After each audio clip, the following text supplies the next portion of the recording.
యాత్ర అంటావు, గుంజిళ్ళు అంటావు, మొక్కుబడులు చిన్న చిన్నగా టెంకాయ కొడతాను, కర్పూరం అంటిస్తానని మొక్కోమంటారు. నేనేం చేయాలి ఇక్కడ, సర్కల్ గణేష గుంజిలు తీస్తానని మొక్కుంటేనే జరుగుతుంది. నేనైతే 108 గుంజిలు తీస్తానని మొక్కు ఉన్నాను, జరిగింది. ఇక్కడ ఎడ్యుకేషన్ను, జాబ్ రాలేదు, లేకపోతే పెళ్ళి కాలేదంటే ఇక్కడ సర్కల్ గణేష కొడగడిలో ఫేమస్. చాలా చిన్నది ఉంటుంది కానీ చాలాసార్లు వచ్చి గుంజిలు తీశాను.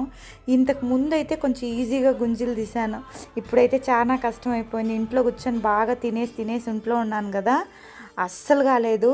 కాళ్ళంతా పెయిన్ వచ్చేసింది. సకర్ నగర్కి వచ్చి ఇంకా బ్యాంగిల్స్, ముగ్గుపిండి, కలర్స్ అన్నీ తీసుకున్నాను. ఇక్కడ చూడండి, ఆ మజ్జిగ పానకం దానం చేస్తున్నారు. చాలా బాగా అనిపించింది. ఎండకు దీనికి బాగా ఎండలు ఎక్కువైపోయాయి మధ్యాహ్నం. ఇప్పుడు నా వల్ల కాదు ఇంకా వంట చేసేదానికంటే, సో ఆంధ్ర భోజనానికి తీసుకొచ్చాడు. గోంగూర నెయ్యి అయితే సూపర్ టేస్ట్.